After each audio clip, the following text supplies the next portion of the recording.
I spent some time digging around. I guess it's in the current semester's work, and basically, I'm very impressed, particularly with your video approach. It's obvious that you've spent lots and lots of time constructing the videos. You've given significant thought to what it is and how it is you want students to perform in the course. I'm assuming, based on some previous conversations, that you're interested in bending this course beyond where you are now. And I think it has potential to do that. Having said all of that, some of my observations as I looked at some of the lessons. One of the things that I noticed in there was you used the reference of the Arkansas Department of Education high school course content guide or content for quantitative literacy. I'm not sure I would suggest you do that because that course that they have is similar to the course that we want to offer and that we think is what kids need at this level.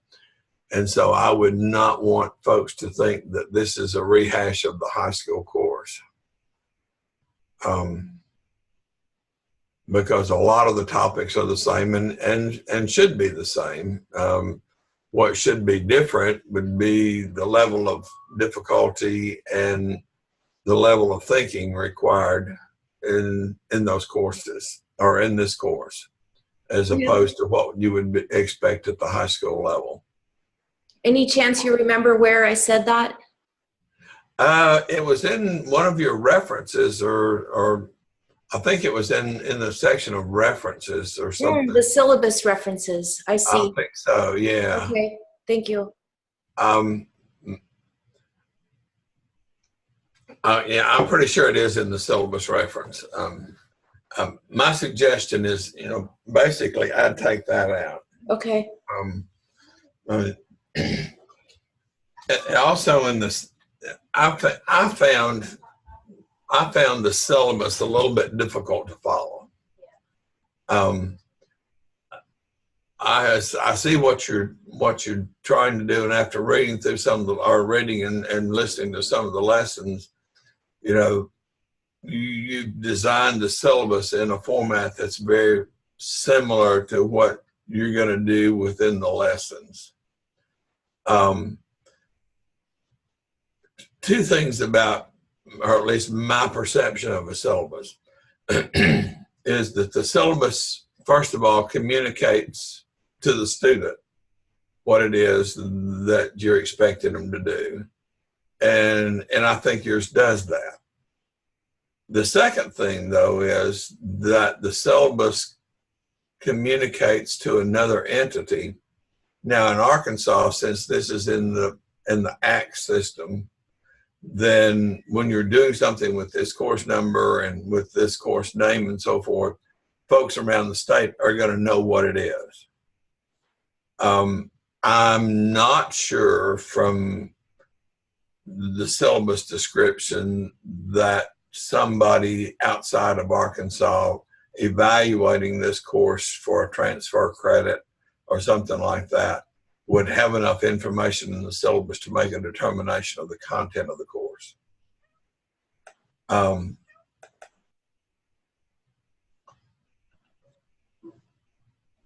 That's just an observation that I have, because I had trouble finding, at least interpreting exactly what was going to be done in the student finance thing. You've got several activities and things that related to finance and budgeting and so forth, but it's not encapsulated, I guess, in the syllabus. The same thing as far as statistics is concerned. and likewise with probability. You might want to think about an addendum to the course or to your syllabus to make it more reflective just of the content, not necessarily of the pedagogy. Because I see the syllabus very heavy with pedagogy. In other words, what students are going to be doing, not necessarily what students are learning. Okay. Is that, you understand where I'm going with that? Absolutely. This is extremely valuable and useful. Thank you. That's an upfront document that anybody sees, and for that to be right is super important. Thank you. As say if I'm in Louisiana or Texas or somewhere, and one of my students wants to transfer this course or this course down there, what's the content that they're transferring, not necessarily how they manage the course. I guess that's the part I'm saying. Mm-hmm. Okay. I understand. Thank you. Okay.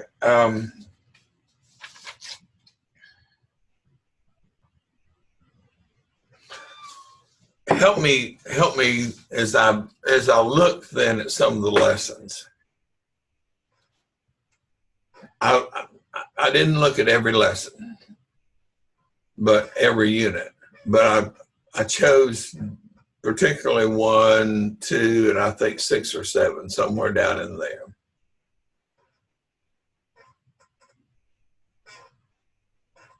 Either 1 or 2. I think 1 pretty much is getting the students familiar with the technology and that kind of thing. And I'm all good with that, because most of these students that are coming into this are not going to be comfortable with the level that you're going to expect them to be proficient with Excel and some of these other products. So I think you have, the way you structure the course, you've got to do that.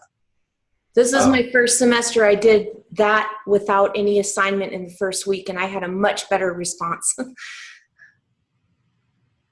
Before, it's always been that plus an assignment. After you taught them that or before? All the past semesters, they were required to do a whole assignment during the first week and just learn, the technology as we went along. Oh, yeah. I had a much better response doing this. Yeah, I think it makes sense to teach the technology, since it's going to be a vehicle that the students are going to use almost in every other lesson. I applaud your use of writing and making them do some summary statements in the lessons, the 5 things that you learned or that they gained from that. I applaud and wish I had time to dig out, and probably I do, I just don't take it, the rich data sets that you're using for examples. I just thought that those were very informative. Now, having said that, what I saw in lesson 2, I thought lesson 2 was extremely heavy in terms of content expectation, as well as getting versed in. And even if they did a good job in unit 1, there's still a learning curve when they get to unit 2.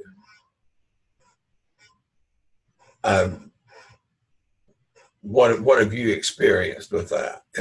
I have a really good turnout rate. I don't know if you got to see anything that they've been doing.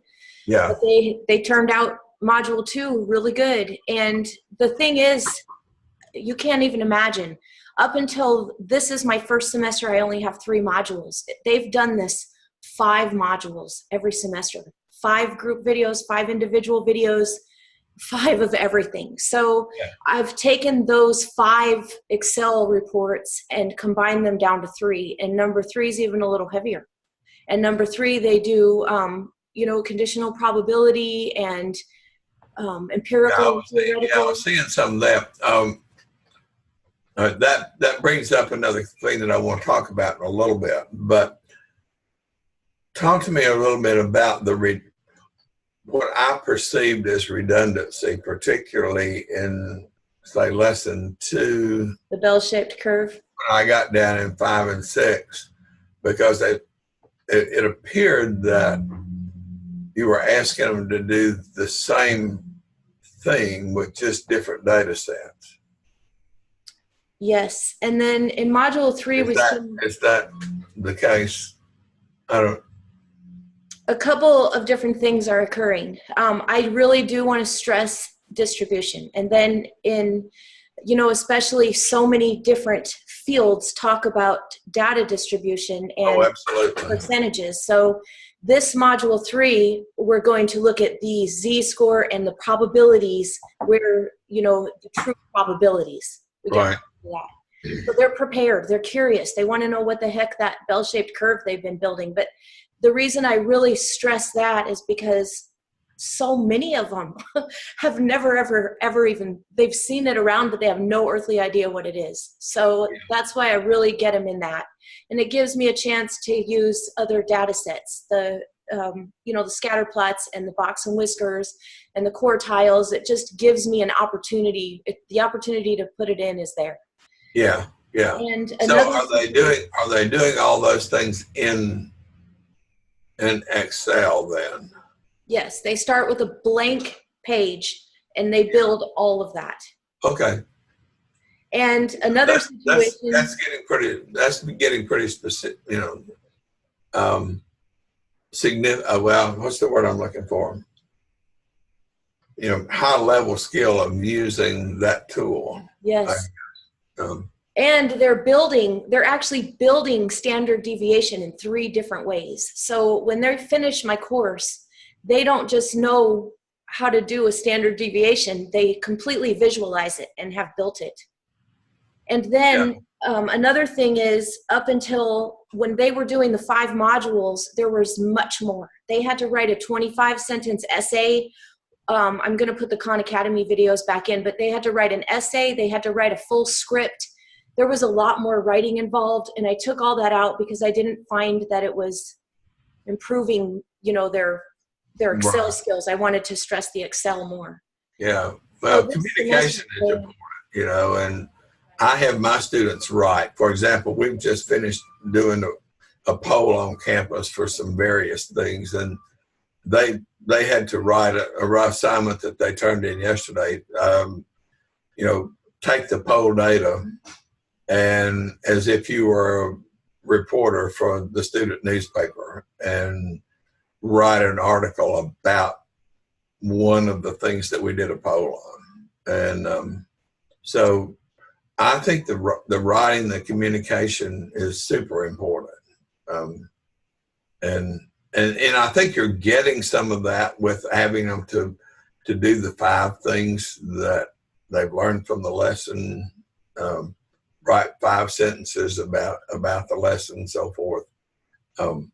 You're getting at that, but also what I think you're accomplishing some with that is that you're helping them conceptualize what's going on in the learning, as opposed to just learning something that's just symbol manipulation, I guess.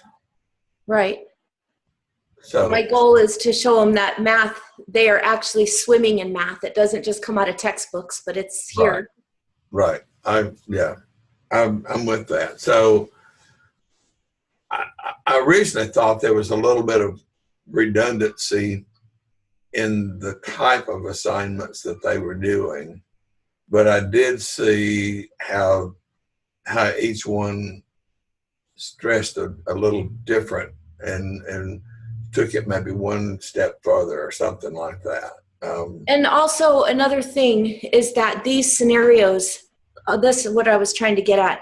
I have changed so much just over Christmas break. I took out all that writing. I went from 5 modules to 3. So I'm literally keeping up with them as you know, like right now I'm Right. almost done with Excel 3. And it's going to be, those scenarios will be combined in some ways and more context added to others as this summer when I rewrite. Yeah. And that's why I took this, you know, just sent you that email. And honestly, I had no idea, you know, what would come of it, but this is so valuable. Everything's getting rewritten, and the redundancy will be, you know, measured out. So that is something I'll be looking at. Yeah, and I'm not saying that you don't revisit stuff, because, you know, I revisit stuff all the time, and but I have the opportunity of being face to face with them twice a week, so that makes a little bit of difference when you're seeing them more on video than you're seeing them face to face. Okay. And I do get pretty good turnouts in my Zoom meetings with them. Even the face-to-face, I've told them, if you're keeping up with your assignments, you don't need to come in. And they don't. I have just a handful that still come in for the extra help. They're doing Yeah. Yeah. Well, you're super close to being a totally online course.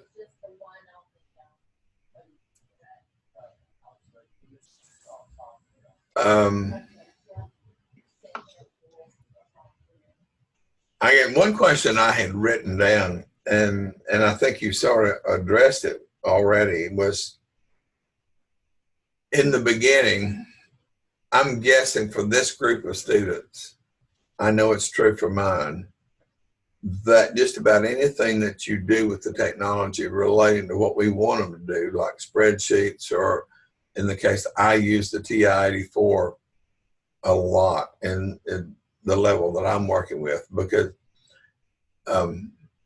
but I guess my question is, how do you do that hand holding? How do you do that working with that individual student that just is not savvy to Excel? Or do you find that what you're doing in the first unit or first lesson is actually adequate, and they can follow it and follow through with what you need them to do? You positively would not believe which students are doing those Excels, the absolute lowest. I have one. Well, I would believe that, yeah. And one of them told me just the other day, she loved Module 2 so much better because it wasn't like you were holding our hand in every step. So that first module where I could hold their hand on double click and drag, it has made such a difference. And I started this whole video process just because I wanted to experiment with a flipped classroom. And it has grown now into this online class, and I do teach fully online at 2 different schools. And it is, my online success is unbelievable. And the in-class success is unbelievable if you consider I'm working with, you know, this semester I'm doing the review with it. And my review scholars, they're behind. It takes them, you know, 2 or 3 weeks to do that Excel report, but they've got it done. And once they do it, then they get to use that for their team presentation. So that Excel report is very valuable. They write the 5 sentences, and then in week 5, they have to write questions and answers and discuss it with the team. So a lot comes out of that Excel report. It's a real keystone. And then their online homework too. What I do is I go through all of the content that I'm using for the whole course. And it starts off with the first numbers, say 1 through 20. I'm using all different textbooks. So I've put a lot of time into that part. But like numbers 1 through 25 from each chapter, the beginning of the easy, you know, multiple choice concept questions. And then in module 2, they're getting like numbers 25 through 35 or 40. They're a little harder. And then module 3 will only have 25 questions, but there'll be those kinds of questions that are 5 or 10 steps, you know, parts alpha through, you know, Mike. So those are the homework also builds. And the cool thing that I like about the way that I've designed this 3-module course, instead of doing finance, probability, statistics, it's more like real life, because math is not you know, you don't see. I noticed lots of blending of the topics. Yeah. And I'm trying to blend more. I'm trying to make it completely undistinguishable, but still have all that content in there. I commend you for the structure that you have, and I can only imagine the number of hours that you spent pulling all that together. And just into my hobby. Yeah, well, but it's obvious that, you know, just finding those data sources and finding the rich pieces of data to use in those lessons is not the easiest thing in the world to do. I do some of it, but I frankly don't have time to do the data mining that you've done. A lot of that data sets came from my previous assignments that I just tell them, we're all going to learn this together. You know, I'm learning how to teach this class, and they have brought those to me, you know, and I look at them and I tell everybody else, look at the data sets. I'm not putting it in here like it's true. I'm putting it in here for exploration. So they have really brought those to me, and more this semester. I've gotten a lot with those little reports I added in. The health statistic and the financial report, those are new. And they have just gone crazy. The text messages and the emails I get about how they're looking up their nutrition and, you know, it changed their life. I'm getting so many, this has changed my life, emails. Yeah. I was saving them. I don't even save them anymore. Yeah, I particularly found it interesting when you were looking at the medical health thing with diabetes and building the Venn diagram with that. You know, that's a really constructive and really neat opportunity to, you know, to pull some of that stuff in, where, I mean, you're teaching strategy, but also, you know, using real live data. And, you know, so often we use contrived data to make those things happen. And I think, you know, I think what you're doing there is just remarkable. Excellent. Well, you would especially like my Module 2 Excel report. I think it's number 4, but it's about impaired driving. And there's a proportional Venn diagram. And I explained to them that I don't know how to build it yet in Excel because you have to use some trig functions, but I'm going to learn this summer. And so we build it by adding. I heard you say that, you know. Yeah. So it's getting better. And then by next module, I'll be able to actually build that in Excel because I saw the formulas. And once you get the formula in there, you just bring it down and put the numbers in, and they're going to be able to do that next semester. It's going to be awesome. Yeah, I think you've got something that's going to be a real valuable tool, and it's a real outgrowth of something that we've created. But you're sort of taking it to the next level. And I just took everything that you guys put in the ACTS transfer and I tried to animate it the best I could. Everything you guys have in the course description. Yeah. I think you're doing what you need to do. And I encourage you to hang in there and keep it alive, you know. I created a commercial for University of Arkansas. I'll send you the link. It's just less than 2 minutes. It's very short. And I offered them to start teaching quantitative reasoning online this summer if they want it, because they have communication majors I happen to know of that can't graduate because they're trying to get that online college algebra because they can't attend face-to-face classes. So, you know, hopefully they might want it. We'll see. That'd be nice. Yeah. So one other thing that I was interested in, I noticed in the homework thing, you were blending the homework out of McGraw-Hill, or at least the shell out of McGraw-Hill with my math lab. I mean, my labs plus.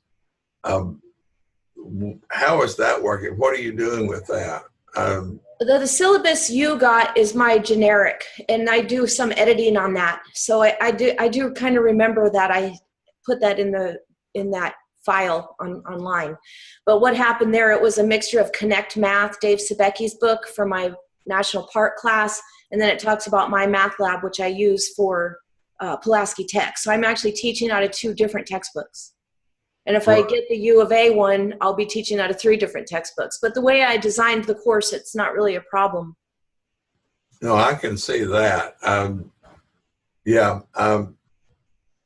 They do 100 questions for Module 1, and they're all multiple choice. There are only less than 10 that they have to do any very light calculations for. And then for Module 2, they have 50 homework questions out of those labs, either Connect Math or my math lab, whatever. I use the other one for Math for Teachers too. I've got a lot of labs. Knowledge Plus is what you had in there, but I think it's probably My Math Lab. No, Pulaski Tech is My Labs Plus. I don't know what it is. I do use My Math Lab, but that's for Math for Teachers. My Labs Plus. Pulaski Tech. My Labs Plus. Yeah, that's what we use for college algebra. I just recommended, since I resigned my position at National Park, they're going to have to hire someone to come in and teach face-to-face QL now. And so I switched my textbook to the one I'm using at Pulaski Tech, because although I love Sebecki's textbook, it's much more difficult and it's more real life because you have to really struggle, and that Connect Math Lab is terrible. So I hate the Connect. In fact, I would adopt a McGraw-Hill product right now simply because they don't have a viable online homework system. Well, I'm actually looking for publishing, for a year from now when I finish my PhD on this material, once I do a research and, do some stuff. And I would never consider McGraw-Hill. They have a big red mark right through them just because of this complication with the labs. But anyway, I switched my textbook over so the new person has a nice, nice textbook to work with. Yeah, is that the Bennett Briggs? Is that the one you're using? It sounds right. You might look at what we've done. Well, we're probably going to go to a total electronic book this year. Mm-hmm. And so if you're only using that for the homework, and only doing 3 big units out of it, you might think about the utility of that as far as, is it worth the student dollars to do that? It's not. I want to save them as much as possible. And they do have the option to buy just the online version. But that's still about $100. Well, if you would be willing to send me the information on what you have, I sent it in yesterday for the textbook change, but it's not actually due till Friday. So I could change it again. Well, the problem is I'm still waiting on the Pearson rep to come by and tell me about it. I know what we're going to do, but I don't have an ISBN number yet, and it's the new. We're doing the new version of the Bennett Briggs book.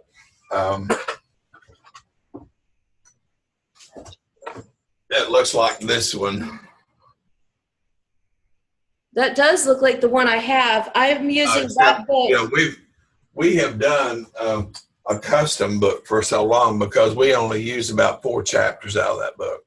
Mm-hmm. And you can't teach more than that. So if you do the electronic version, you can pick and choose what you want out of it. And then they only buy the thing into My Math Lab. And they have the electronic version, and it's less than $100 to do that. Wow, I definitely want to. Another thing that you might be interested in doing that, the Bennett Briggs book now with my Math Lab comes with a wonderful program called StatCrunch. StatCrunch is a kind of a simplified version of SPSS. It does a lot of that same kind of stuff. A lot of the homework that you're doing in Excel is much easier done in StatCrunch. Nice. I want to look at that. It has a little bit of front end learning to do, but once you sort of get into using StatCrunch, you won't go back to Excel. I don't think. Right. But you're getting good mileage out of Excel, and you're pushing Excel to its limit, I think. Awesome. Well, they've taught me a lot. I remember the first semester I used Excel. They all knew more than I did. Yeah, right. Okay. You mentioned doctoral program, and I saw that. Where are you doing your doctoral program from? I'm doing it online. I got the idea from someone else on my campus who did it, and it's with North Central University. They're an online program out of Phoenix. And I'm doing the PhD in higher education with a stressor on analytics of higher education. Okay. And then, of course, I'm studying math. And right now I'm looking at the relationships between what the people are learning and the relativity of the content. That wasn't where I started, and it may not be where I finish with my final dissertation, but the phenomena of these people loving these assignments and learning so much and getting so much personal benefits from doing these math assignments is just not something. After a decade of teaching algebra and telling people you need this because it helps you think better, and now seeing the expansion of what that math is so important to their lives is so beautiful. Yeah, it really is. So how far along are you with the program?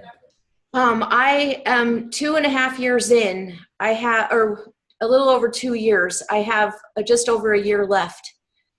So right now, I can't remember what it's called. It has different sections. I just go about doing the courses. It's one course every 8 weeks. And right now I'm really working on my design, and I'm using, exploring this relationship between the relativity of the content and the usefulness. Yeah. Do you have somebody that you feel comfortable with as your mentor from that program? No, I actually feel like my association with everybody that I've networked with, you and Deb Korth and, Jesse, Dr. Jesse, I feel like all of you guys are my mentors, and I take in, everything I can from you guys, but my school, I don't have anybody there. Yeah. Well, I was thinking more like the place where you're doing your doctoral from. Are you just doing individual courses so far, Yes. or is anybody helping you frame your dissertation and that sort of thing, or you just have to do it all on your own? At this point, I'm still doing it on my own. I see that some courses are coming up this year, and it looks like they're going to be more directed toward framing, although we continuously work on framing, in little ways, but it's just an individual course, different instructor every 8 weeks. Right. Well, I hope that you'll be diligent in talking with somebody there to be sure that you have somebody that you can depend on for questions and so forth. Because that's so critical in terms of trying to build a program and trying to work through the whole doctoral program. So try to push them, or try to find one of those course instructors along the way that seem to relate more. And you've got to have, in my opinion, somebody that you can trust, that that will lead you and work with you in terms of your data collection and assimilation into your dissertation program.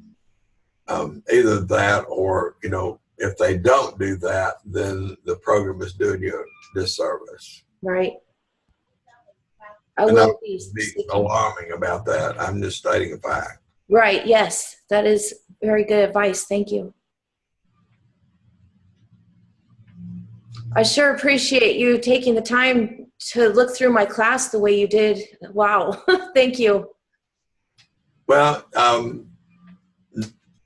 do you have any questions that I hadn't touched on, or things that you would like for me to look at that I maybe didn't look at through the process? I was interested in your opinion about the content and aligned with the changes that I have, in plan for the. I'm a little bit concerned about, not about content. Well, but I'm concerned that, how can I say this? What you're doing is making it come alive, and I appreciate that, and I like that very much.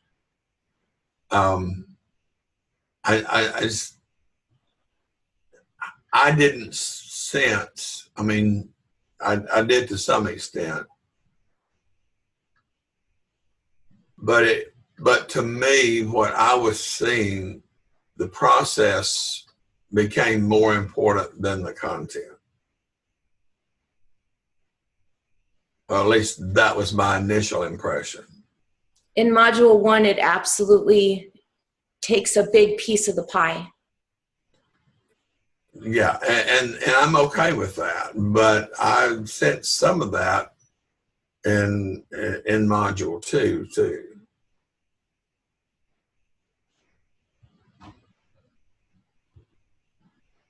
So, somewhere along the line, we got the students have to see, okay, this body of learning sort of comes from statistics. This body of learning sort of is linked to probability, and financial management.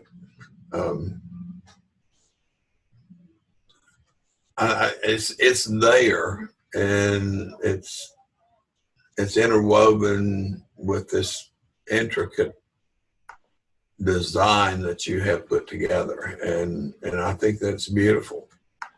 But just don't give up teaching the content for teaching a process. I understand. I do.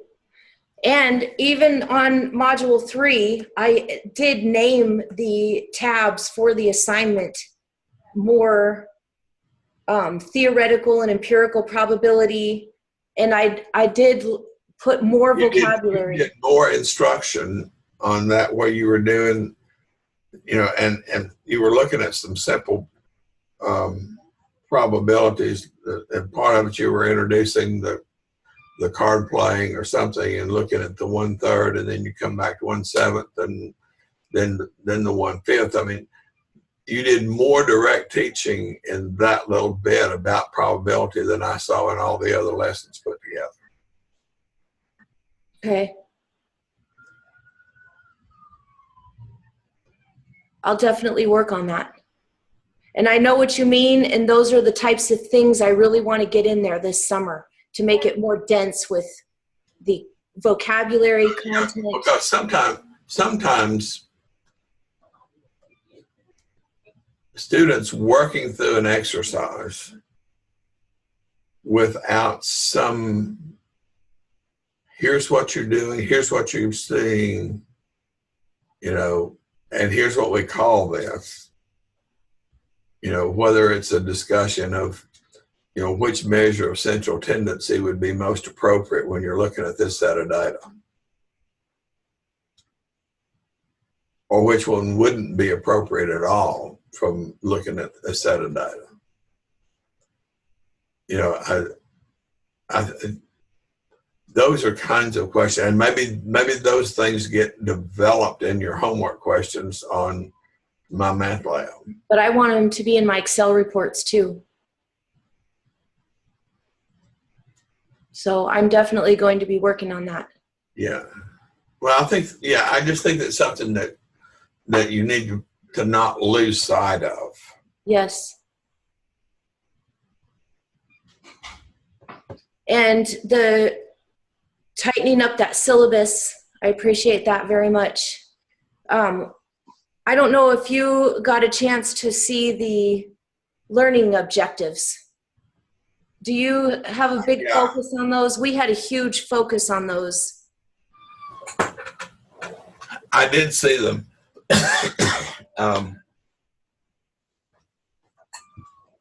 I'd have to go back and look in order to. Apparently, it didn't jump out at me one way or the other. Right. And definitely give more content, more questions about specific content, bringing in, you know, the process, less process and more, what is this about? Directness to understand you're dealing with finance, probability, statistics.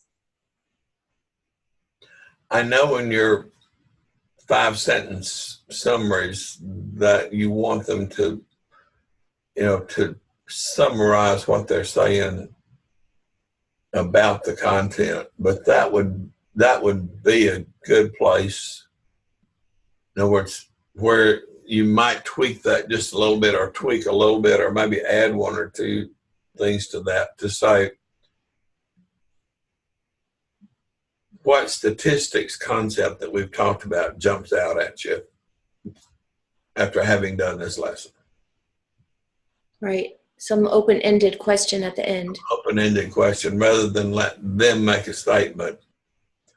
You know, see if they can say, okay, this lesson, you know, in this lesson we looked at, you know, the probability of finding, you know, area under a curve in terms of the normal distribution, you know, or some such thing as that. Right. They're doing it, but my experience with this level of student is once they do that, unless you pull out, here's what you're doing, particularly when you do an investigative lesson, it's, you know, the students don't take it away, what they've done. And I'll give you an example. I've just done some stuff with linear regression, correlation coefficient, looking at, you know, line of best fit and so forth like that. And we started out with measuring circular objects and measuring the diameter, measuring the circumference and measuring the diameter. We did that with Cheerios at my last professional development. Yeah. And then once you've done that, then when you look at the ratio of the circumference to the diameter, what occurs? And then I had them use their phones and go ahead and do the circumference of the earth. And, you know, they like to use phones in class. Mm-hmm. And it all comes down to the fact that there is a constant ratio between those two things. And that helps us to define that constant ratio as, you know, as an approximation for the irrational number pi. So you can talk about irrational numbers a little bit. But the important thing is when you get through with that and you do the line of best fit, you have a linear equation. And that gives you an opportunity to talk about linearity. You know, where does that line cross the x-axis? Why does it cross the x-axis there? And all of those kinds of things. But if you don't stop and point those things out to them or ask those questions of them, then, they don't get much past, saying, okay, this looks like pie. Does that make sense? Yes. Um, and then we talk about correlation coefficient and then how all of that relates. We also do some measurement of body parts, like the length of your arm versus the length of a finger.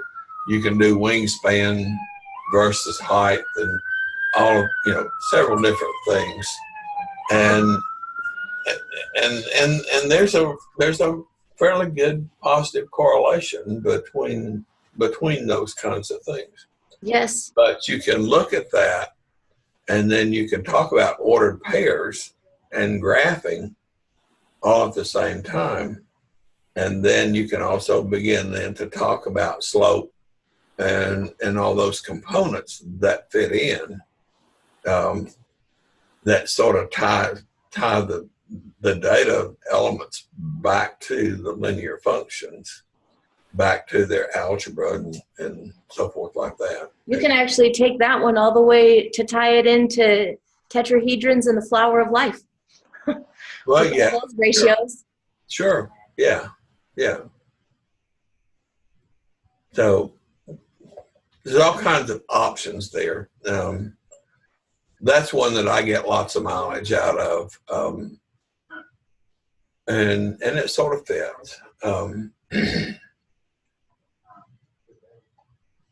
So, you're using a lot of data, the real world data from the Census Bureau and all sorts of things which are, they're, it's as strictly as appropriate as what I'm doing. And you can stretch some of those kinds of things out there, and but if you're not overtly causing them to think about the content and the algebra or the mathematics behind those things, then it gets lost in the games or in the fun process. Right. That's my position on how all that fits together. Yes, I see it. They have said that building the colors and all the things as the stress relief from the math. But yeah. I definitely want to have more context in there for sure. Definitely going to be a big target of mine this summer. Yeah, yeah.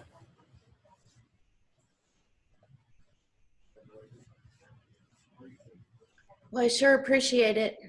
I can't think of any more questions right now. Yeah, well, I thoroughly enjoyed, looking through your work and admiring your work, and I encourage you to keep up with what you're doing, and I hope you're successful with, with what you're doing.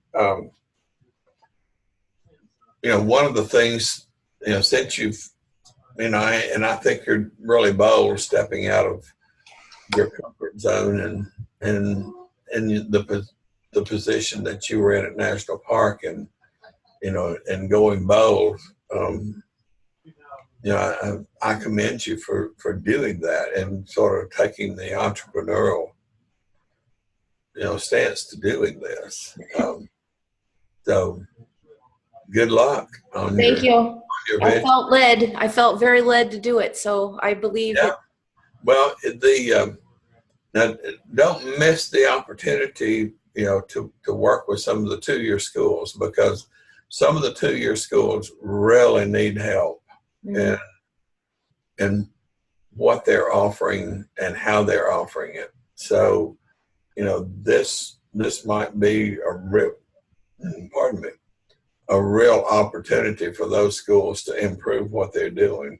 Especially if the U of A uses me, just having their name on what I'm doing would be, the 2-year schools would look at it more seriously.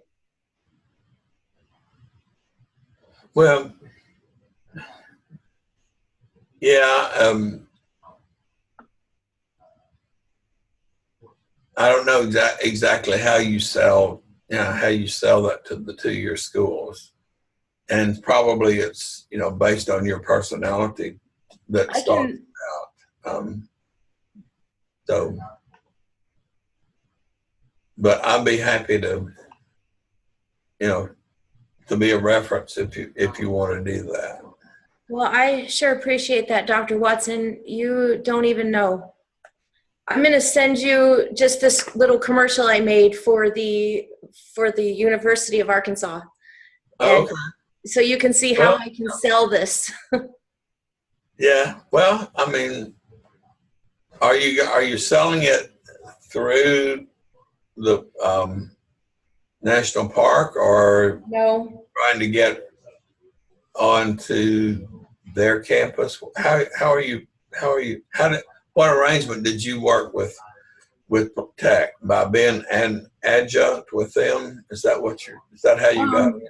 I told them that they need a quantitative reasoning course because their communication majors don't have one, and it's the recommended course. And that I have one available and ready to roll out if they want to offer it this summer. I can do that for them. So that's just basically what I said. I made a little commercial about it, and Well, you've got to have an academic background. I mean, you have that, but you've got to either be affiliated with an institution or something in order, for the university to be able to do that. Now, they might put you on as an adjunct or something like that. right. But, That's all I want. I just want an adjunct. That's all I want to do. yeah. I don't want any full time right now. I just want to. Well, I understand that, but I guess my sense is you've got to be affiliated with an institution somewhere in order to offer credit. In other words, you can't independently from your home offer college credit without having some affiliation somewhere. Oh, I did not know that. So right now I'm adjuncting. Right now I'm full time at National Park and adjuncting at Pulaski Tech. Okay. Next semester I plan to be only adjuncting at National Park and Pulaski Tech. Is that illegal? No, Oh, that's fine. okay. No, that's fine. But you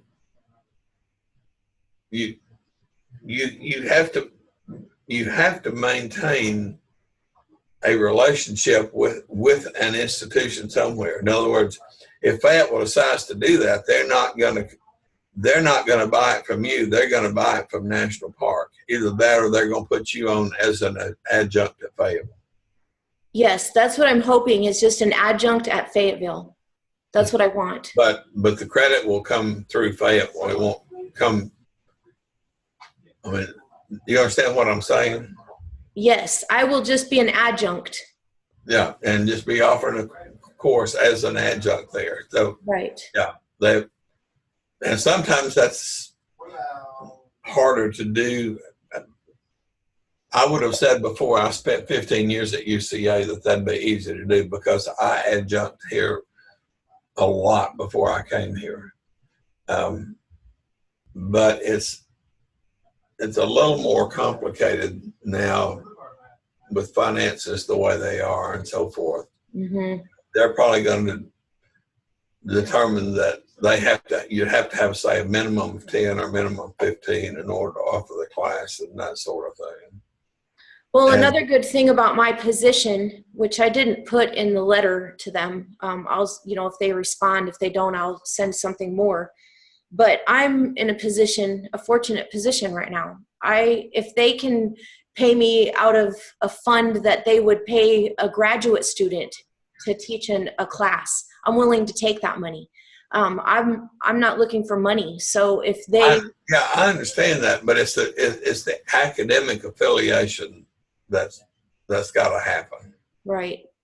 Here's something that you might think about, particularly with Fayetteville, is that you might get make an opportunity to visit with online U of A, because they offer a whole bunch of courses in an online program through U of A. Mm-hmm.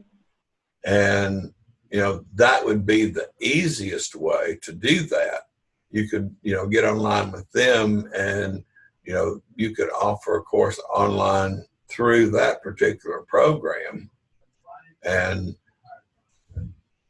Well, it would make more sense that way, I think. is that a separate school? I sent my commercial.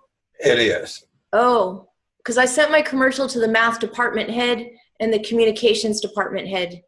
Do you think there was somebody in the online program I should have send it? Yeah, I would send it to Online University. Okay, I'm going to.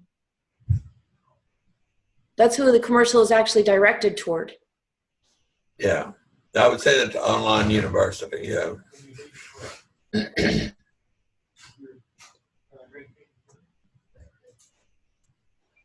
And you guys are developing an online too for the fall, aren't you? We have college algebra. We have business math.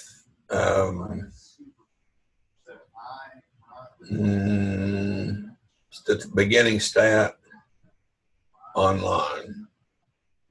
Well, if you guys come into an emergency and you need an online QL from that